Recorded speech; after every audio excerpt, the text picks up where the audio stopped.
438 দিনৰ বাবে এজন লোক এই প্ৰশান্ত মহাসাগৰৰ মাজত হেৰাই গৈছিল। তেওঁ কেনেকৈ আছিল সেই এক বছৰতকৈ বেছি সময়? আমাৰ পৃথিৱীত মুঠ 5টা মহাসাগৰ আছে আৰু সেই 5টা মহাসাগৰৰ ভিতৰত প্ৰশান্ত মহাসাগৰ ইমানেই বেছি ডাঙৰ যে প্ৰশান্ত মহাসাগৰৰ টোটেল এৰিয়া হ'ল 165 মিলিয়ন স্কোৱাৰ কিলোমিটাৰ। এতিয়া এজ কম্পেয়াৰ টু প্ৰশান্ত মহাসাগৰ আমি যদি আমাৰ গোটেই বিশ্বৰ যি মাটি আছে গোটেই 7খন মহাদেশ, তো এই 7খন মহাদেশৰ যদি মাটি চাওঁ তাত আছে 148 মিলিয়ন স্কোৱাৰ কিলোমিটাৰ। চাব পাৰে গোটেই বিশ্বৰ এই মাটিতকৈও ডাঙৰ প্ৰশান্ত মহাসাগৰ। এতিয়া ভাবি চাওক, যদি কোনোবা এজন লোক প্ৰশান্ত মহাসাগৰত যদি বাই চান্স হেৰাই যায়, তেতিয়াহ'লে সেই মানুহজনে কেতিয়াবা ৰাস্তা বিচাৰি পাবনে? ইমান ডাঙৰ মহাসাগৰ, যি মহাসাগৰত ইপাৰ সিপাৰ একো দেখা নাপায়। এনেকুৱা এটা ঘটনা হৈছিল য'ত এজন মানুহ লুকাই হেৰাই গৈছিল। আৰু আজি আপোনালোকক ক'ম এনে এটা সঁচা ঘটনা য'ত এজন লোক এই প্ৰশান্ত মহাসাগৰৰ মাজত হেৰাই গৈছিল। সেই কথা 5 দিন 6 দিনৰ নহয়, সেই কথা হ'ল 438 দিনৰ বাবে তেওঁ এই প্ৰশান্ত মহাসাগৰৰ মাজত হেৰাই গৈছিল। 1 বছৰতকৈ বেছি সময়। তেওঁ কেনেকৈ আছিল সেই 1 বছৰতকৈ বেছি সময়? কি কি সমস্যাৰ তেওঁ সন্মুখীন হৈছিল? কিহৰ কাৰণে তেওঁ সেই প্ৰশান্ত মহাসাগৰৰ মাজত হেৰাই গ'ল? তো সকলোখিনি কথা আজিৰ এই ভিডিঅ'ত আপোনালোকক ক'বলৈ চেষ্টা কৰিম। ঘটনাটো হ'ল 2012 চনৰ মেক্সিকোৰ এজন ব্যক্তি জ'ছ salvador alvarenga। তেওঁৰ বয়স হ'ল 37 বছৰ আৰু তেওঁ এজন হ'ল মাছমৰীয়া। 17 নৱেম্বৰ 2012 চনত তেওঁ এজন বন্ধুৰ সৈতে তেওঁ প্ৰশান্ত মহাসাগৰত তেওঁ মাছ মাৰিবলৈকে ওলাই গ'ল আৰু তেওঁ এই যাত্ৰাৰ বাবে মাত্ৰ 1 দিনৰ সময়লৈ তেওঁ গৈছিল। তেওঁ এজন বন্ধু আছিল, তেওঁ সেই বন্ধুজনৰ লগত প্ৰশান্ত মহাসাগৰত তেওঁ মাছ মাৰিবলৈকে গ'ল। তেওঁ মাত্ৰ 1 দিনৰ বাবে গৈছিল। 1 দিনৰ খাদ্য লৈ কিনে সেই সৰু এখন নাৱত 1 দিনৰ খাদ্য লৈ কিনে তেওঁ গৈছিল। সেই নাওখনত আছিল এটা ইঞ্জিন এটা আৰু লগতে তাত আছিল এটা ৰেফ্ৰিজাৰেটৰ য'ত মাছ মাৰি কিনে তাত ভৰাই থৈ দিব। তেওঁলোকে লগত কোনো বঠা লগত নিয়া নাছিল আৰু তেওঁলোকে হয়তো সপোনতো ভবা নাছিল যে এই 1 দিনৰ বাবে যোৱা ঘটনা যাই পিনে 438 দিন হ'ব। এই 1 দিন যোগে 438 দিন হ'ব, তেওঁলোকে সপোনতো ভবা নাছিল। পিছত তেওঁলোকৰ লগত কি এনেকুৱা ঘটনা ঘটিল যাৰ বাবে এই 438 দিন তেওঁ জ'ছ এলভাৰেঙ্গা তেওঁ তাত থাকিব লগা। আৰু বন্ধুজনৰ কি হ'ল? তেওঁলোকে মেক্সিকোৰ চাহিল নামৰ ঠাইখনৰ পৰা তেওঁলোকে যাত্ৰা আৰম্ভ কৰিলে। সাগৰত তেওঁলোকে 120 কিলোমিটাৰমান দূৰলৈকে গ'ল আৰু গৈ পিনে তেওঁলোকে মাছ মাৰিবলৈকে আৰম্ভ কৰিব ওলাইছিল। কিন্তু যাত্ৰাৰ 6 ঘণ্টাৰ পিছত তেওঁলোকে 120 কিলোমিটাৰ তেওঁলোকে দূৰলৈকে গ'ল আৰু 6 ঘণ্টাৰ পিছত নাওখনৰ সেই যিখিনি ঠাইত আছিল সেই ঠাইখিনিত তেওঁলোকৰ ইমান বেছি বতাহ আহিব ধৰিলে, সাগৰত চুনামীৰ সৃষ্টি বহুত ডাঙৰ বতাহ আহিল। তো সেই বতাহ আহোঁতে তেওঁলোক দুয়োজনে কি কৰিলে, তেওঁলোক দুয়োজনে পূৰা জলত চাহিললৈকে তেওঁলোকে নাওখন চলালে। তেওঁলোকে তাৰ পৰা তেওঁলোকে ফিৰি আহিল। চাহিল যিখিনি ঠাইৰ পৰা চাহিল নামৰ ঠাইখনৰ পৰা গৈছিল তেওঁলোকে মেক্সিকোৰ, তেওঁলোকে 120 কিলোমিটাৰ দূৰলৈকে গৈছিল আৰু তাত বতাহ দেখি পিনে তেওঁলোকে আহিল ইয়ালৈকে জল্দি আৰু আহি পিনে মাত্ৰ তেওঁলোকে পাৰ পাবলৈ মাত্ৰ 20 কিলোমিটাৰ আছিল। তেওঁলোকে ঠাইখন দেখিছিলোঁ, তেওঁলোকে চাহিল নামৰ ঠাইখন দেখিছিলোঁ অলপ সৰুকৈ। যেতিয়া তেওঁলোকে সেই ঠাইখন দেখিলে 20 কিলোমিটাৰ দূৰ আছিল, তেতিয়া তেওঁলোকে বহুত জোৰত তেওঁলোকে সেই 6 ঘণ্টা যাত্ৰা কৰি আহিছে তাৰ পৰা, তো সেইবাবে তেওঁলোকৰ যিটো ইঞ্জিন আছে ইঞ্জিনটো তেওঁলোকৰ বেয়া হৈ গ'ল। আৰু যেতিয়াই তেওঁলোকৰ ইঞ্জিনটো বেয়া হৈ গ'ল, তেওঁলোকৰ লগত কোনো বঠাও নাছিল। সেইবাবে তেওঁলোকৰ মনত চিন্তা আহিল যে তেওঁলোকে এই 20 কিলোমিটাৰ তেওঁলোকে কেনেকৈ পাৰ কৰিব। আৰু সেই ঘটনা গৈ পিনে বতাহ যে আছিল, তো বতাহে তেওঁলোক সেই 20 কিলোমিটাৰ দূৰটো তেওঁলোকে বতাহে নাওখন আকৌ বেলেগ চাইডে লৈ গুচি গ'ল। নাওখন তেওঁলোকে পাবৰ হৈছিলে 20 কিলোমিটাৰ আছিল মাত্ৰ, বতাহে তেওঁলোকক আকৌ ঠেলি পিনে সাগৰৰ মাজত তেওঁলোকক সোমাই লৈ গ'ল। য'ত তেওঁলোকে এনেকুৱা এটা ঠাইত তেওঁলোকে গুচি গ'ল য'ত তেওঁলোকে ইপাৰ সিপাৰ একো দেখা নোপোৱা হৈ গ'ল। যোনফালে চাই সিফালে মাত্ৰ পানী।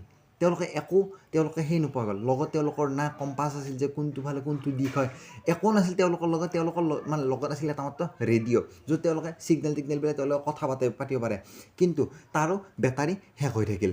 আৰু এতিয়া তেওঁলোকৰ বাহিৰৰ দুনিয়াৰ লগত একো কানেকশ্যন চব অফ হৈ গ'ল।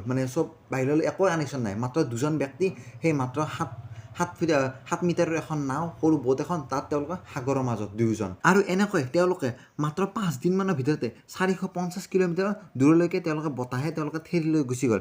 এই সৰু নাওখন তেওঁলোকৰ মনত এটা চিন্তা আহিল যে ইমান সৰু নাও আমাৰ কাষেৰে যদি ডাঙৰ যদি নাও যায়ো তেতিয়াও তেওঁলোকক দেখা নাপাব এই ইমান ডাঙৰ মহাসাগৰ, ইমান এখন সৰু নাও। আৰু তেওঁলোকৰ লগত গান ফায়াৰো নাছিল, য'ত তেওঁলোকে ওপৰলৈকে গান ফায়াৰ কৰি কিনে তেওঁলোকে বেলেগক মানে কথাখিনি জনাব পাৰে যে তেওঁলোকে ইয়াত ফাঁচি আছে। তেওঁলোকে গান ফায়াৰ থাকিলে দূৰৰ পৰা দেখিলে হয়। আৰু এনেকৈ যেতিয়া তেওঁলোকৰ একদিনৰ বাবে নিয়া খাদ্য তেওঁলোকৰ শেষ হৈ গ'ল, তো তেতিয়া তেওঁলোকে মানে সাগৰত থকা মাছ আৰু চৰাই যি উৰি আহে, তো সেই মাছ চৰাইটো তেওঁলোকে খাবলৈ ধৰিলে।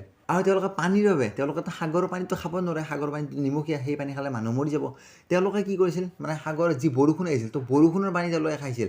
সাগৰত উটি থকা সেই সৰু সৰু প্লাষ্টিকৰ বটলটো, সেই প্লাষ্টিকৰ বটলত তেওঁলোকে পানী ধৰিছিল আৰু ধৰি পিনে সেই বৰষুণৰ পানী তেওঁলোকে খাইছিল। আৰু যেতিয়ালৈকে বহুদিন বৰষুণ হোৱা নাছিল তেতিয়ালৈকে মাছৰ তেজ, মানে কাছৰ তেজ, তো এই তেজবিলাক তেওঁলোকে খাইছিল। আৰু এনেকৈ 4 মাহ গুচি গ'ল। 4 মাহ তেওঁলোক দুয়োজনে বহুত মেণ্টেল টৰ্চাৰৰ মাজত সাগৰৰ মাজত তেওঁলোকে থাকিল।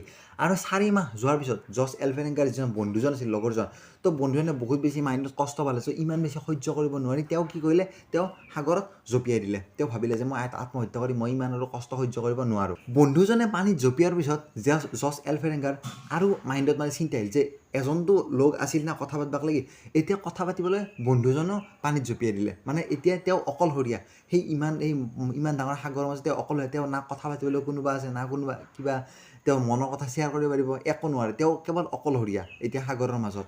আৰু এনেকৈ 7 মাহ কমপ্লিট হ'ল। আৰু 7 মাহ পিছত জছ এলভেৰেংগাই লক্ষ্য কৰিলে যে দূৰৰে ডাঙৰ এখন শ্বিপ এখন গৈ আছে, ডাঙৰ বেলেগ এখন জাহাজ এখন গৈ আছে। তেতিয়া জছ এলভেৰেংগাই মনত ভাবিলে যে হয় ঠিক আছে, মই মানে বাচিম। তেওঁ মানে জীয়াই থাকিব, তো এটা মানে মনত এটা ভাল ভাৱ এটা আহিল যে মই জীয়াই থাকিম বুলি ভাৱ এটা আহিল। তেতিয়া তেওঁ কি কৰিলে, সেই ডাঙৰ জাহাজখনৰ হাতেৰে বহুত এনেকৈ ছিগনেল দিলে, জঁপিয়াই তেওঁ ছিগনেল দিলে। কিন্তু জছ এলভেৰেংগাৰ নাওখন ইমানে মানে সৰু আছিল, সেই 7 মিটাৰ নাওখন ইমান সৰু আছিল, সেই ডাঙৰ জাহাজখনে এই জছ এলভেৰেংগাৰ মানে একো চিনিয়ে নাপালে জছ এলভেৰেংগাক। আৰু চিনি নাপাই পিনে কাষেৰে নাওখন গুচি গ'ল, ডাঙৰ জাহাজখন গুচি গ'ল। আৰু জছ এলভেৰেংগাৰ কাষেৰে যেতিয়া জাহাজখন পাৰ হৈ গুচি গ'ল, তেতিয়া আপুনি ভাবি চাওক জছ এলভেৰেংগাৰ কেনেকুৱা লাগিব মনটো। জীয়াই থকাৰ এটা মানে লাষ্ট এটা অপশ্যন এটা পাইছিল, সেই অপশ্যনটো গুচি গ'ল তেওঁক এৰি পিনে, য'ত তেওঁক মানে গুৰুত্বই নিদিলে, তেওঁক মানে গমেই নাপালে তেওঁ যে এনেকুৱা ছিগনেল দি আছে। তাৰপিছত ঘটনা আহিল 30 জানুৱাৰী 2014, মানে 14 মাহ কমপ্লিট হৈ গ'ল। তেতিয়া কি হ'ল, জছ এলভেৰেংগাই দেখিলে যে তেওঁ মানে কাষেৰে নাৰিকল ভাহি আহিছে। তেতিয়া তেওঁ ভাবিলে যে ওচৰতে কিবা আইলেণ্ড আছে যে যাৰ কাৰণে নাৱৰ কাষেৰে মানে পানীত এই নাৰিকল ভাহি আহিছে। তেতিয়া তেওঁ মনত আৰু এটা ভাল ভাৱ আহিল যে আকৌ জীয়াই থাকিব পাৰিম। তেতিয়া তেওঁ কি কৰিলে, তেওঁ ওচৰে পাজৰে চালে আৰু চাই পিনে দেখিলে যে এটা আইলেণ্ড, অলপমান দূৰত এটা আইলেণ্ড এটা আছে। আৰু সেই আইলেণ্ডটোৰ ফালে তেওঁ যাবলৈ আৰম্ভ কৰিলে। তেওঁ ভাবিলে যে এইবাৰো যদি বতাহ আহে এই নাওখন আকৌ দূৰলৈকে লৈ যাব। সেইবাবে তেওঁ ভাবি কিনে তেওঁ পানীত জঁপিয়াই দিলে। আৰু জঁপিয়াই কিনে সেই আইলেণ্ডটোলৈকে তেওঁ সাঁতুৰি কিনে গ'ল। আৰু সাঁতুৰি গৈ পিনে তেওঁ এই আইলেণ্ডত প্ৰথমবাৰৰ খোজ দিলে। এই ইমান দিনৰ মূৰত 14 মাহৰ পিছত তেওঁ প্ৰথম মাটিত খোজ দিছিল। তেওঁ ফিলটো এনেকুৱা লাগিছিল যে তেওঁ ইমান দিনৰ মূৰত, এই 14 মাহৰ মূৰত তেওঁ মাটিত খোজ দিছে, কেনেকুৱা এটা লাগিব। সেই আইলেণ্ডত তেওঁ লোকেল মানুহক লগ পালে। আৰু লোকেল মানুহক লগ পাই লোকেল মানুহক গোটেইখিনি কথাখিনি ক'লে। আৰু কথা কোৱাৰ পিছত সেই লোকেল মানুহে, আইলেণ্ডত থকা লোকেল মানুহে কমিউনিকেশ্যন কৰিলে, কৰি পিনে তেওঁক ডাইৰেক্ট মানে ঘৰলৈকে পঠিয়াই দিলে। আৰু যদি জছ এলভেৰেংগাই এই আইলেণ্ডটো যদি মিছ কৰিলে হয়, তেতিয়া মানে এই আইলেণ্ডটো যদি নাপালে হয়, তেতিয়াহ'লে নেক্সট পালে হয় ফিলিপাইনছত আকৌ 5000 কিলোমিটাৰ দূৰত আছিল। তাৰপিছত জছক ঘৰলৈকে পঠিয়াই দিলে। আৰু পঠিয়াই দি যেতিয়া জছ ঘৰলৈকে আহিল, তেতিয়া আকৌ এটা ডাঙৰ এটা সমস্যা আহিল। জছ যেতিয়া ঘৰলৈকে আহিল, তেতিয়া জছৰ ওপৰত এনেকুৱা এটা কেছ লাগিল যে জছৰ লগত যে সেই যে বন্ধুজন যে গৈছিল, সেই বন্ধুজনক জছে হত্যা কৰা বুলি জছৰ ওপৰত এটা কেছ এটা লাগিল। আৰু এইটোৱে আছিল এটা সঁচা ঘটনা, য'ত এজন ব্যক্তি 438 দিন সাগৰৰ মাজত অকলশৰে, বন্ধুজন আছিল, তো বন্ধুজনেতো আত্মহত্যা কৰিলে, তো অকলশৰে সাগৰৰ মাজত অকলে 14 মাহ কটাইছে। তো এটা সঁচা ঘটনাৰ ওপৰত আধাৰিত এটা ঘটনা আপোনালোকক ক'বলৈ চেষ্টা কৰিলোঁ। ধন্যবাদ।